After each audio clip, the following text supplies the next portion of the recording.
Alhamdulillahirabbil alamin. Innal hamdalillah nahmaduhu wa nasta'inuhu wa nastaghfiruh wa na'udzu billahi min syururi anfusina wa min sayyiati a'malina. May yahdihillahu fala mudhillalah wa may yahdihillahu fala hadiyalah. Asyhadu an la ilaha illallah wa asyhadu anna Muhammadan abduhu wa rasuluh. La nabiyya ba'da. Alhamdulillahirabbil alamin. Segala puji bagi Allah Subhanahu wa taala yang Maha Pengasih lagi Maha Penyayang, yang membalas segala doa hambanya apabila berdoa dan mengingatnya. Pertama-tama, marilah kita panjatkan puja dan puji kehadirat Allah Subhanahu wa taala yang mana telah mempertemukan kita pada kesempatan kali ini dengan keadaan sehat walafiat.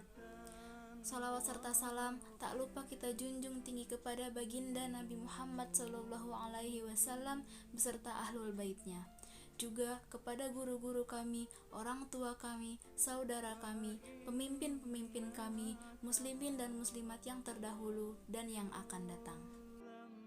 Allah Ta'ala menurunkan suatu surat di dalam Al-Quran yang mengisahkan tentang suatu kejadian di masa lalu, yaitu masa menjelang kelahiran Nabi kita yang mulia Muhammad SAW. Surat ini Allah namakan dengan surat Al-Fil yang artinya gajah. Surat Al-Fil merupakan surat Makkiyah, yakni surat yang diturunkan sebelum Nabi SAW hijrah ke Madinah. Surat Al-Fil mengisahkan tentang seorang gubernur Yaman yang bernama Abraha yang hendak menghancurkan Ka'bah. Saat itu, Yaman merupakan bagian dari kerajaan Habasyali yang beragama Nasrani. Allah Ta'ala berfirman kepada Nabi Muhammad dalam surat Al-Fil ayat 1. Alam taro kaifa fa'ala rabbuka bi ashabil fil, yang artinya, apakah kamu tidak memperhatikan bagaimana Tuhanmu telah bertindak terhadap tentara bergajah, yakni memperhatikan atau melihat dengan mata hatimu sendiri wahai Muhammad. Penyebab datangnya pasukan gajah ke Mekah menurut Imam Ibnu Katsir dalam tafsirnya menjelaskan bahwa peristiwa ini bermula dari keinginan Abraha untuk memalingkan perhatian bangsa Arab dari Mekah dengan Ka'bahnya menuju Yaman. Sedangkan untuk mewujudkan hal tersebut, Abraha membangun sebuah gereja yang sangat tinggi, besar, dan mewah agar bangsa Arab beralih perhatiannya dari Ka'bah menuju gereja tersebut. Karena ketinggian gereja tersebut, orang-orang Arab menyebut gereja tersebut dengan gereja Al-Qulais. Cita-cita Abraha ini pun sampai ke telinga penduduk Mekah dan orang-orang Quraisy. Mereka marah dan kesal kepada Abraha. Lalu mereka bertekad untuk menghinakan bangunannya dengan membuang kotoran di gerejanya. Niat mula yang hanya sekedar menyayangi Ka'bah berganti murka dengan hendak menghancurkan Ka'bah. Ia pun menyiapkan pasukan yang mengendarai gajah untuk merobohkan Ka'bah. Berangkatlah Abraha bersama pasukannya menuju Mekah. Kaum muslimin muslimat rahimakumullah, dari Sirah Ibnu Hisham mengisahkan tentang perjalanan Abraha menuju ke Mekah itu tidaklah mudah. Abraha mendapatkan perlawanan dari kabilah-kabilah Arab. Namun kabilah-kabilah Arab ini dapat dikalahkan oleh Abraha dan dijadikan sebagai tawanan. Oleh karena itu, pemimpin Mekah Abdul Muthalib memerintahkan kepada penduduk Arab untuk keluar dari kota Mekah karena Abraha ini sudah bertekad bulat untuk menghancurkan Ka'bah, dan barang siapa yang berani melawan Abraha itu pasti tidak akan menang. Abdul Muthalib pun memasrahkan Ka'bah kepada sang pemilik, yaitu Allah Subhanahu wa taala. Setelah hampir sampai ke Mekah, tiba-tiba gajah yang ditumpangi Abraha dan pasukannya itu enggan menginjakkan kakinya ke kota suci Mekah tersebut. Gajah-gajah itu enggan menghancurkan syiar-syiar keimanan. Dengan berbagai upaya yang dilakukan oleh Abraha dan pasukannya untuk membujuk gajah-gajah tersebut, dan pada akhirnya gajah-gajah itu diajak untuk pergi ke kota Yaman.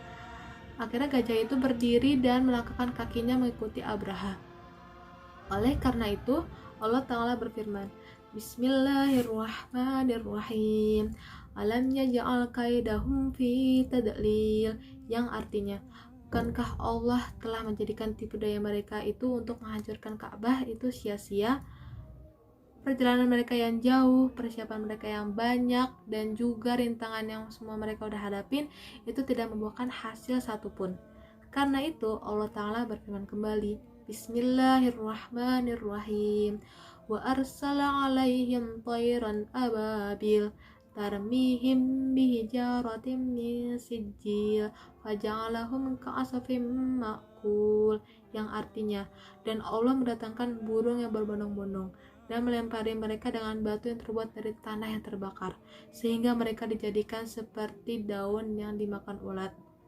Allah mendatangkan burung yang berbondong-bondong atau toiron ababil dan melempari mereka dengan batu yang terbuat dari tanah yang terbakar, untuk membinasakan mereka pasukan gajah sehingga seperti daun yang dimakan ulat.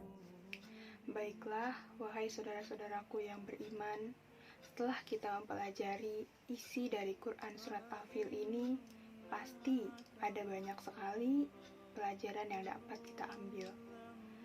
Di antaranya, yang pertama, surat ini menerangkan bahwa betapa agungnya kota Mekah itu.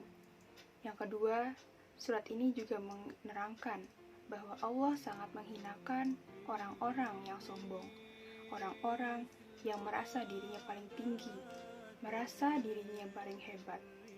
Yang ketiga, jangan sekali-sekali kita memalingkan peribadatan kepada selain Allah. Dan yang terakhir, yang terpenting, jangan ada satupun di antara kita yang tega merusak kehormatan agama Allah Subhanahu wa Ta'ala. Karena barang siapa yang merusak kehormatan agama Allah, maka derajat dia akan lebih rendah daripada hewan-hewan yang ada di muka bumi ini. Nauzubillahi min dzalik.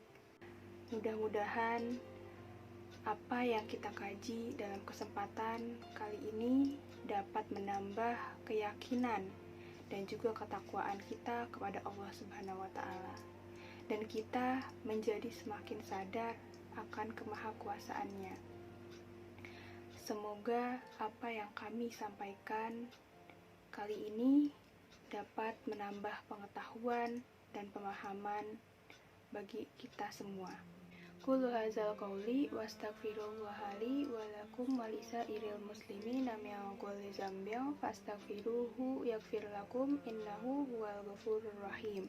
Wassalamualaikum warahmatullahi wabarakatuh.